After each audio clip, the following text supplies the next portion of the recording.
everybody, welcome back to The Vegan View. On today's episode, we have a very special guest. We have activist and extreme vegan fashionista, Ashley.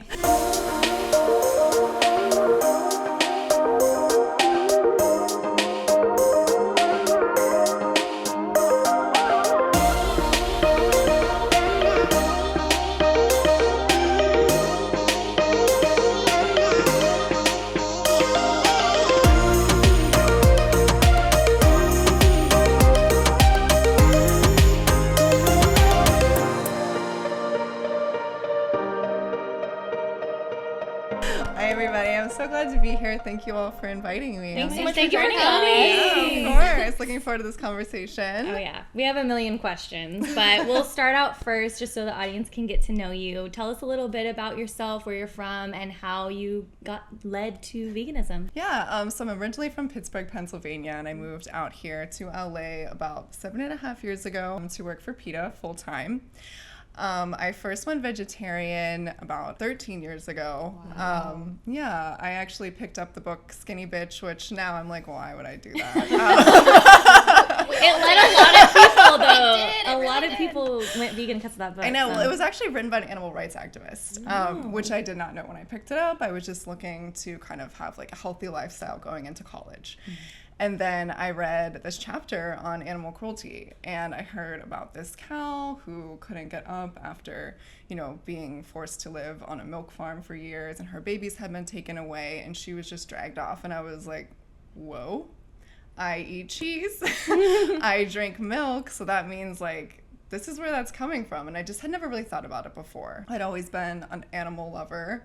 I was actually in 4-H when I was growing up. I begged my parents constantly to get me a dog because all I wanted was a dog. I asked every stranger, hey, can I pet your dog? Can I pet your puppy? I need to meet your dog. And my parents were like, it's too much responsibility for you, so you can adopt a rabbit. So I got this tiny little guy. I named him Boo after Britney Spears. Britney's freed. And I entered him in 4-H because my dad was like, it'll give you something to do. And my dad had kind of had like a farming background. Like, he originally lived on a property that was 115 acres, and they had goats, they had cows, they had chickens, geese. It was a place that I loved to go. And looking back, I'm like, why did I love to go there? But there's a lot of animals for me to play with. Yeah. So yeah, I was in 4-H, and looking back at it now, it was just so problematic. I saw kids who were in 4-H with me crying because the rabbits that they had bred to bring to the fairs, they were literally being sold for meat. And I know, these kids would find out that these little bunnies that they had raised from birth were going to be slaughtered for food. And they would just stand there crying and beg their parents to stop it. And that's just the rabbits. Like, I wasn't in cows or pigs or sheep or anything like that. I can't imagine like the trauma that those children are going through, like being told by their parents that this animal is here to be our food. So you can have a relationship with them, but once they become 6 months old, like, they're gonna be your dinner. Wow. That's almost so much more twisted. I know. Wait, what is 4-H? It's kind of like Future Farmers of America. Oh, okay. It stands for, I should know this, Head, Heart, Health, and Head. Yeah, it's like I pledge my heart to greater loyalty and my head to. Okay, I'm butchering the pledge. But It's okay. yeah, it's like a program to get kids ready to basically be completely desensitized to treating animals as objects. It started early. Yeah. But it's interesting because, like, I bet a lot of them get into it like you did because they love animals. They're just Yeah. excited to spend time with these animals and like form a connection with them, and then they're like, oh, by the way, you have to slaughter them. Right. Yeah. And then their parents telling them that it's okay, that this is the way it's supposed to be, that's how they start learning. Exactly. Wow. So yeah, it was really interesting to see just everybody's reaction to this, like both kids and parents. And I didn't luckily slaughter any bunnies. Like, none of my rabbits were grown up to become meat. They were my companions, and I only had one litter, which again I regret now. Rabbits are the third most abandoned animals in shelters, right after cats and dogs. Wow. So yeah, I don't. It's very unknown, but if you think about it, like those are the three animals that people have as companions. Yeah. So companions. I'm trying to retrain my thought process when saying like pets. Like, it's companion. Yeah, It is. Companion. Yeah. Yeah, it's Sorry. hard. It's it's one way to like to try to liberate our language, but it is hard. I mean, especially like vets, they all say pets. Yeah. Dog food, like pet food. It's something that we all say. But Yeah. I'm trying to say companion animal and try to work in other ways of not saying speciesist things. Yeah. It's interesting because I haven't even thought about it before. Like, I would say pets, and I never thought about the word. It's Right. like, Yeah. it's just what I'd say. 'Cause Yeah. that's what I've always known. Right. Yeah, I hadn't really thought about it either until I started at PETA and everybody was like, we don't say pets. And I was like, Yeah. oh, like why? And then I found out that it's kind of derogatory and it's like human forward, human focused. Yeah. It talks about the relationship to the human as opposed to like being their own individual animal. Yeah. And that's kind of changed it in my Yeah. language at love it. least. Yeah. I think like it's it. kind of sweet to say like my dog and I'm, they're human. Yeah. That's cute. That's You're sweet. their human companion. Yeah. Yeah. Not their owner. You're their human Right. companion. Yeah, yeah. And then my parents finally let me adopt a dog. Yay! Yay! You passed the test. So I brought Chipper into my life, and we adopted her from a shelter in Pittsburgh, and we had her until she was 18. Oh. Yeah. So we said goodbye to her in January of 2017. I flew home and said my goodbyes, and then she passed away a few months later. She was just an angel. She was like a beagle shepherd mix, like the best dog ever. I miss her so much every day, but she taught me so much about animals as individuals. Sometimes she might not want to jump on the bed with me. She wants her own space. So sometimes she wants to go on a walk, so she'll bark at me. She definitely had her own personality. And then, so I just got to learn animals as individuals more and more. And I read a book by the same author as Skinny Bitch called Bag, and this was like a more animal rights book. And she described everything that animals kind of go through and all the ways that humans are abusing them and using them, whether it's for food, for fashion, for entertainment, in experiments. So I immediately stopped eating eggs because I found out that male chicks are ground up alive. I went to cruelty-free makeup and products. I learned about SeaWorld because I had been there like maybe 5 years prior. And I thought I was doing a good thing and like seeing the dolphins and all that kind of stuff. But I was like, wow, like these animals are literally going insane in these tanks. And I don't want to be supporting that and continuing to help them breed more animals to live the same life. And also I just learned about zoos and that kind of thing. So I woke up the next day and I was like, okay, I'm not eating eggs. But I still was like eating cheese here and there. And then I was like, well, maybe I'll do this vegan thing 3 days a week. And then I decided to just do it every day. So September 1st, 2013 was the first day that I went vegan, and I haven't looked back since. Wow. Yeah, so it's been kind of a long journey. I had really unsupportive parents, unfortunately. They've come such a long way since I stopped eating meat 12 years ago. Now they go to Pura Vida with me. When they come visit me in LA, we go to only vegan restaurants and they're like down with it. They don't bring meat into the house. They don't bring creamers in or anything like that. So now they're really respectful. It's a lot more mainstream now than it was at that time. Like, Absolutely. yeah, we knew no vegans, no vegetarians. Whenever I first stopped eating meat, I was lucky to work at a restaurant. It was called Mad Mex. It's in Pittsburgh, and they had a lot of tofu options on the menu. Because before that, I literally had been eating like boiled hot dogs for every meal or like grilled cheeses, like just terrible food. Yeah. Although now that there's vegan versions, I do eat that sometimes. Heck yeah. Back to our roots. Yeah. It's nostalgic. So yeah, it was nice to have a community. And actually, just another note to add, whenever I was first trying some vegan things, I used the vegan hashtag on Twitter, and somebody from Pittsburgh DM'd me and she was like, hey, we have a vegan meetup group.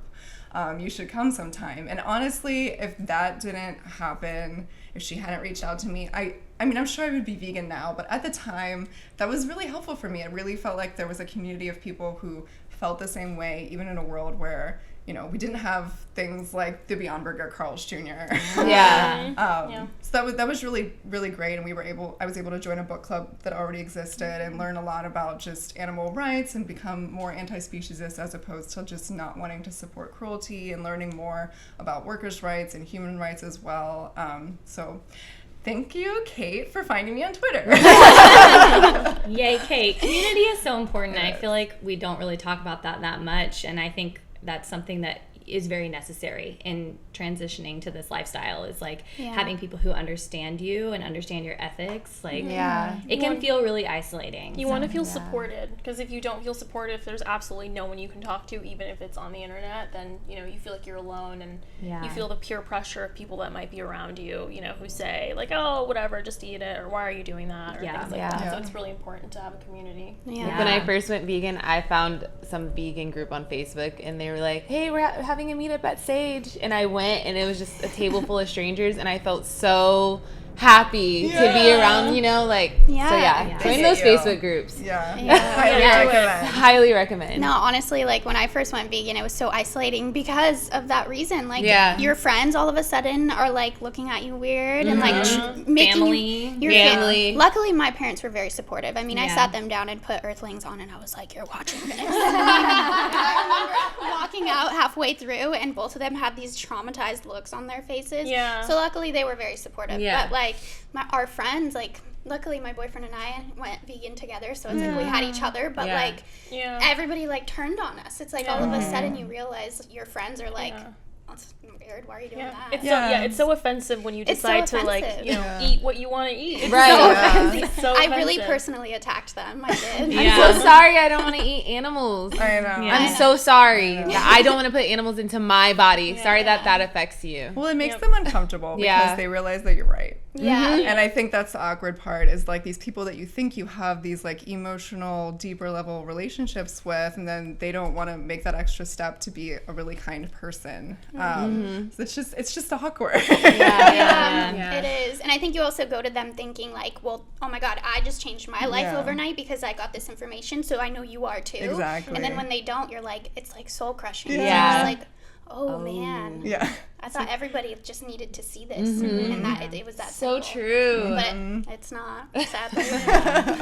So maybe we could talk a little bit now about activism, because I think, when people join the vegan movement, they want to be more active in helping animals, whether that's, protesting or even like reading literature to help them understand more what's happening in, the agriculture industry, things like that. Can we talk a little bit about how you came into, after you became vegan, how you came into activism and how you found your role in the vegan community?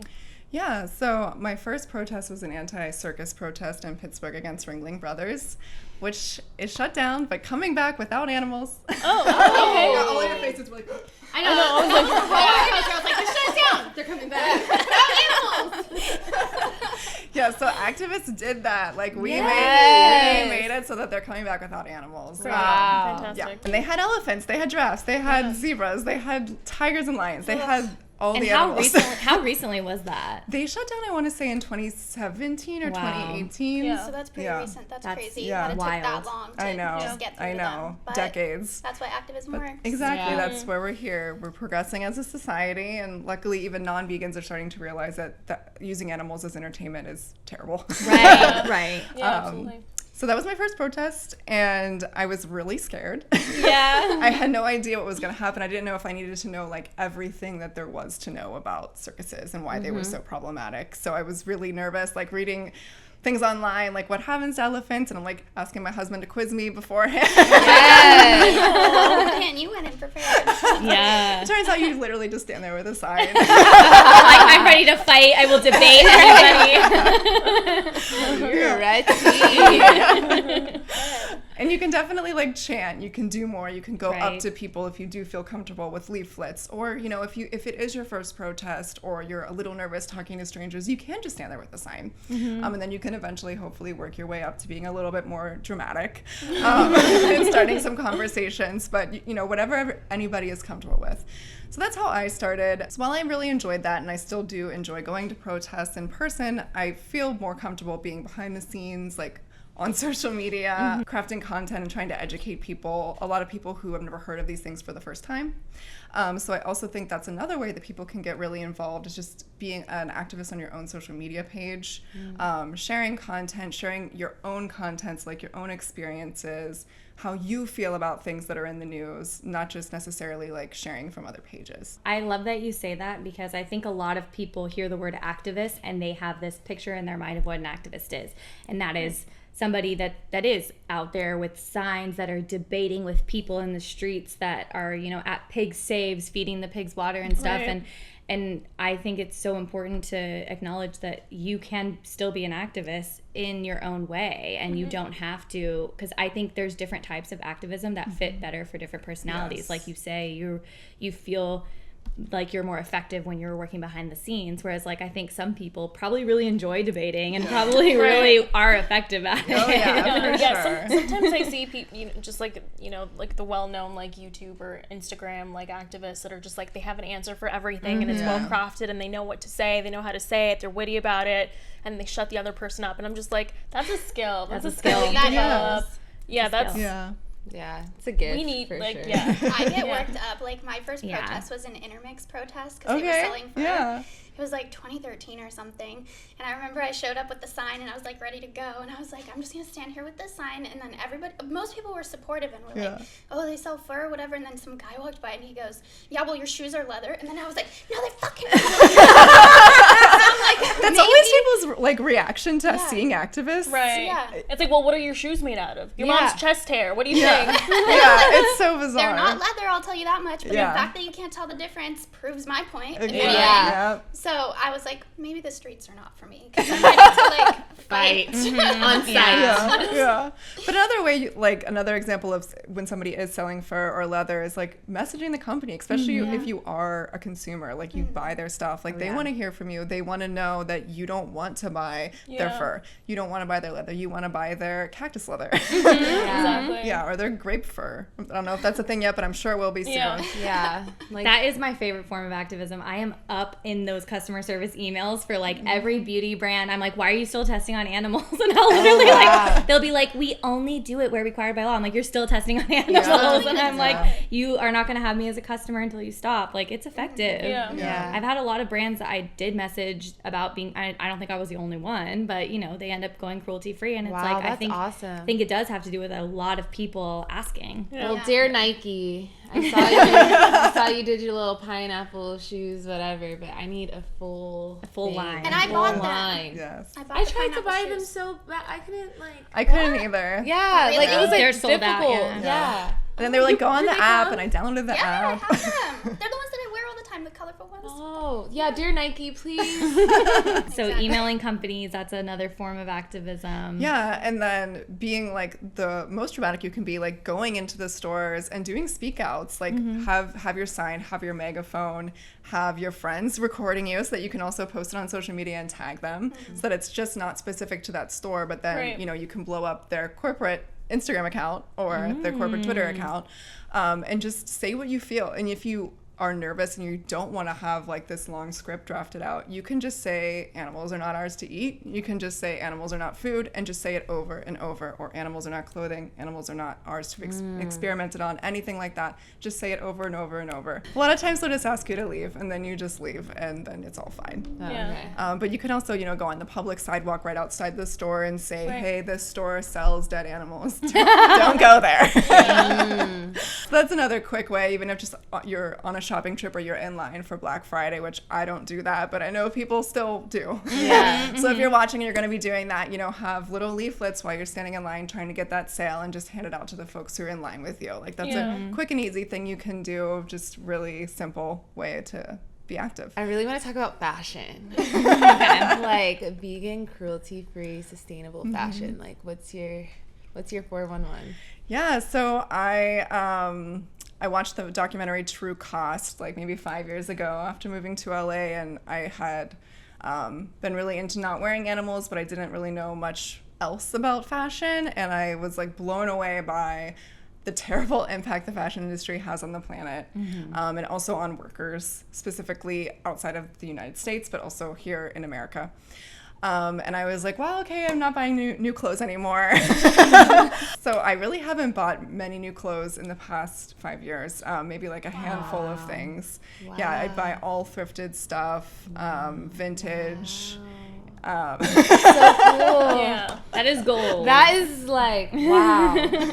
I need to get better about that. Yeah, what are your tips when it comes to thrifting? Because I know it can be hard, and especially, you know, we're very lucky, I think, to live in LA, and there's so many amazing thrift stores with like really great fashion, but I know I've been thrifting in other areas of the world that aren't so great. So what's your best tips for finding good vintage pieces? I actually like to go to a lot of vintage stores when I'm like on a road trip and you're in the middle of like kind of nowhere where there aren't other people like there is in LA trying to get like the hottest clothes. Yeah. And I just go through and I'm like, wow, there's like this really random pair of mom jeans or like this weird shirt that says Arizona, but it's like a funny 90s font or something like that.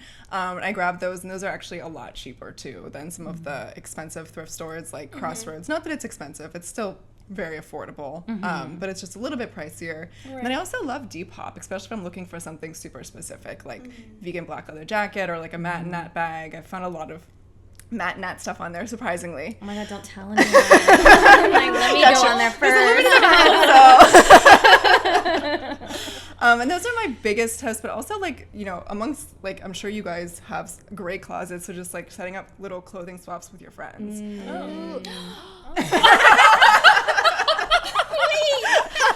Right after this. Did you guys see the light bulb just I saw every thought on your face. And you guys both had it at the same time. You're like, I know what I want. Wait, that's such a good idea. There's I'll share. ThredUp is another one because I'm horrible. Like, I walk into a store, I just can't. It's all I see is a sea of colors and patterns and stuff, and I'm like, I can't dig. Sometimes it gives you anxiety. Yeah. Unless you really have a lot of time to really just dig for stuff. It does give me that feeling of like, there's a lot, and that's always like hard to sort through it, and I feel like they don't do a great job of sorting through it. You have to like be in the mood, but it's fun to like drink coffee and go with friends, and you're just like and you make that's literally the feeling. It's treasure hunting. You find like that one piece. This is what I searched through hundreds of racks. Honestly, some of my favorite things in my closet are thrifted. Are like little thrift things that I found on the whim. And they're so special. And they have like a fun story. And they're unique because if it's like something from like the 70s, like you're not going to find someone like true. Something like that on. Whereas if you're buying Fashion Nova, it'll be you and 15 other people also. Wait, can we have a day where we all bring stuff that we don't wear anymore? Yes. I love that idea. That's great. Like sisterhood of the traveling pants. Activism is literally working right here before. Look at this. Look at you. You're a professional activist. I'm curious to get your thoughts, like people who are like, there's no way, I don't have time to thrift, I don't have, you know, any thrift stores near me or whatever it might be. What's like an option for them to shop in like the most sustainable way? Like is it okay to buy something that's like new and then just be very selective about it and know that you're going to keep it for as long as you possibly can? Yeah, I think that's a really important point, is like actually not participating in fast fashion in the way that it's fast. Like I actually had this H&M, it's just like a tank top, and I bought it like 7 or 8 years ago and I still wear it. I don't know why, I don't know how it's still together, but I wear it a lot. And I think if you are gonna wear something a lot, or you have a plan for it and it's not like a cute little teddy jacket that is only going to be in for that season. Then that's so true. Everything's so like in trend, in season. Exactly. And that's the tough part, is they're making things to only last for a season. So another thing is like, you know, being selective and paying a little bit more for like a smaller business that is doing slow fashion, or partnering with or like a bigger brand that's partnering with smaller brands that are making things the right way. Like Deserto, for instance, is the cactus leather brand, and they're partnering with really big brands as well. Like it's not just that you're buying from them, they're also working with bigger brands. So if you can find brands that are selling their products and things like that, that's another way to shop sustainably. And like really I think also like doing your research and like seeing who's actually doing sustainable fashion, because I can imagine that there's so many big brands that are just kind of greenwashing everything and saying that things are sustainable and might not be. But I mean, what are like the key words or the things that people should look out for to know that it's actually like an actual sustainable brand that's doing good things for the planet? Yeah, I think organic is definitely one to keep an eye on. Like when you can see organic cotton, or, you know, materials other than cotton, that's when you know that it's been grown correctly, and probably harvested in the right way as well. And then looking for like the weird materials, almost like mushroom and pineapple and grape waste. Recycled is another word, like even Adidas and Nike and H&M have done like recycled ocean litter and other ocean waste, shoes and jackets even. Adidas had a recycled, it was like recycled ocean litter shoes. Like, how bizarre. Yeah. And how were those the ones that like light blue and they were like mint color and they were like running shoes? I remember those. I think an orange line or something. Yeah, I remember those. Yeah. So what are your thoughts on companies like Reformation that claim, sustainability is like their thing that they push a lot? I know. It's okay. It's Hannah. You have to face this. Yeah. No. And then also come out with a line of shoes that are leather. Yes. They come out with vegan. They do. But first they came out with their leather shoes and they made a point to attack vegan plastic shoes, whatever, that you could that you could have forever as well. Like, I've had some whatever, like all man-made material vegan shoes from like 7 years ago that I'm still using. I don't plan on like getting rid of until they break. So yeah, I know. I remember that ad on Instagram. I was like, what? That's shady. They were like, this is far more sustainable than all those like plastic shoes you can buy or whatever. Yeah. And it's my God. All the dye that you use is to like preserve this literal and the flesh. tanning, all that stuff. Yeah. Dang, I They missed were like, that one. vegan shoes still have a lot of plastic in it. It's not good. That kind of like wordage, and it was like.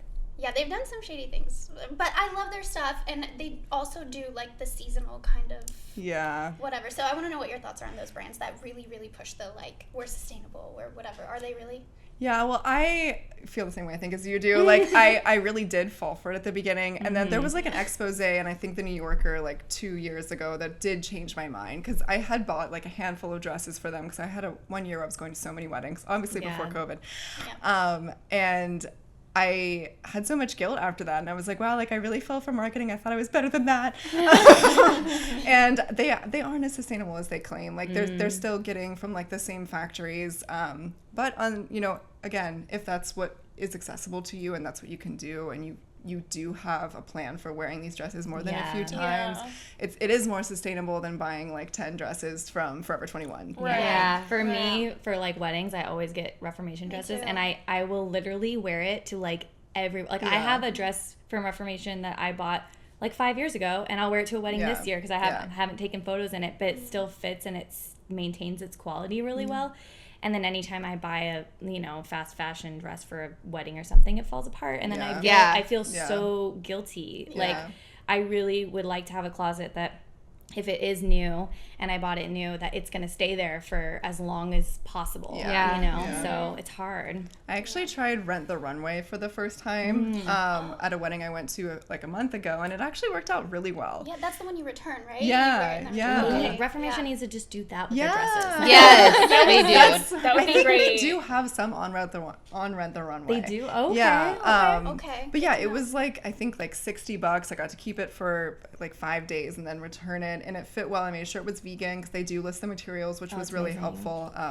It's always important to check the labels. And then I sent it right back, and I'll never have to like worry about it again. I didn't have to buy something new, and my photos won't be wearing the same dress. Same dress, Wow. That's amazing. Shout out to Rent the Runway if you guys would love to work with us. Joy's always pitching. Joy's always making deals. You could dress us for every episode. I would not be mad at that. Yeah, that'd be great. That's amazing. Nice That's and a really, sustainable. really good tip. Yeah. And I think that they, and I think you were saying ThreadUp, and there's like a couple other brands where you can pay like a flat rate and they send you new items every month. So that's another way to like be circular and be sharing clothes with other people within the world, as opposed to keep adding to the demand, which is really where this issue really stems from. Yes, we do not need more. Yeah. There is so many clothes on this planet. We don't need any more. Yeah. Stop. And what's nice too about thrifting, I think, is that like if you do want to, participate like in a trend and you go out and you find something thrifted, once you're done with it, like so many of these things are so cheap. They really are. Sometimes they're like $3, $4, like $10. Yeah. So like you could, once like you're done with it, if you're not going to wear it anymore, you could just donate it, either Goodwill or like another local organization, or like shelters, women's shelters, things like that, and then that can be reused in a good way, and then that way you can have your little participation in like a trendy item that you're not going to wear anymore. Yeah, exactly.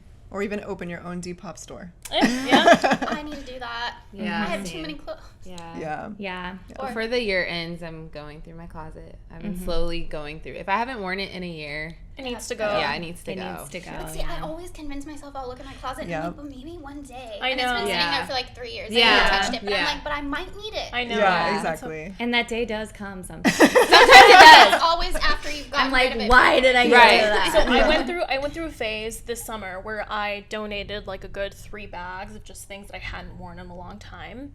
And for some reason, I wanted to wear a specific thing that I donated. I was like, oh, this would have been really good for this one thing. But you know what? It was a one-time thing that it would have been good for. But in that moment, I was like, I should have just... And we get kept so that line. emotionally attached to these know. That's the clothes. problem, And too. there's really no reason for it. Like, It really isn't. Just a I thing. definitely love Marie Kondo. Like, one thing I took from her documentary a few years ago was, like, if it doesn't spark joy, like, if this won't bring me joy and, like, really makes me happy, I don't buy it. Like, If that's one it thing that's doesn't smart. bring joy, yeah, I'm not buying it. Like, I have to love it. I have to have it. Yeah. But I feel like I always psych myself out. I'm like, oh, I'll need this for an audition for a role. Yeah, that's what I said. Oh my god, I have an audition closet. Yes. This Okay, self-tape. okay. Wow. Them self-tapes. Because you will get one that's like Sometimes you it know, panned out for me recently. I was like, oh, this dress worked out Oh, perfectly for this role. I keep flannels. I do not Yes. wear flannels. Hannah does not wear flannels. Okay. But you I might. get country girl sometimes, Yep. and she wears. Yes, she wears- exactly. So I feel like that's okay, like for us to have our little section for Yeah. auditions. Mine's a little too big though. So, what are your feelings on like vegan leather? Because a lot of people I know love to argue and say vegan leather is worse than real leather for the environment. It's not Yeah. sustainable. Blah blah blah. So, let's break that down. Yeah, it's such a hot topic, and I think it's also like a tiny segment of the population that cares about it, but they're so loud and angry. But yeah, I think that it just depends on what the leather is from. No matter what, it's going to be better for the environment because it doesn't require feeding cows, raising them for several years, skinning them, and then eating their bodies, and then tanning that skin and making it so it's still skin but not rotting. Like you're literally wearing skin. I don't know how anybody can do that. It's strange. But yeah, there's so many sustainable vegan leathers now. We have mushroom leather, pineapple leather, recycled water bottles. We have leather. Cactus, yeah, pineapple. thank you. There's honestly so many. too many for me to remember. Any I've heard about vegetable. apple. Clearly there are apple, options. corn, and the new Oh. H&M line has recycled waste from the grape industry, like the wine industry, and I didn't know that was a thing. That's a thing now. So cool to take something that would normally just be like thrown out. Exactly. And make something. Who thought of Yeah. that? Yeah, It's without brilliant. hurting anybody in the process. Exactly. Because there's a lot of people that argue, like, well, it's just the leftovers from the meat industry, but it's still part of an industry that really hurts. Yeah, there are There's a lot that goes into it. Yeah. Yeah, it's a co-product. Like the leather is actually more financially valuable to folks than the meat. So actually, if you're like buying leather, you're really paying for cows to be killed, and then like they're just using that meat in a cheap way. And literally, it's so frustrating. I was shoe shopping recently, and like I wanted specific types of shoes, and literally every single brand it said leather, leather, leather, and I'm like, I literally just want the simplest type of shoe. Yeah. And it's like so frustrating. It just makes me so Like upset. a little patch on the back, Oh and it's my like, God, why I does that know. need to be Why? there? It's Why does or that the need to be on there? sole. Yeah. Yeah. For what? Okay. It'll be completely vegan and then the leather. Yes. Yeah.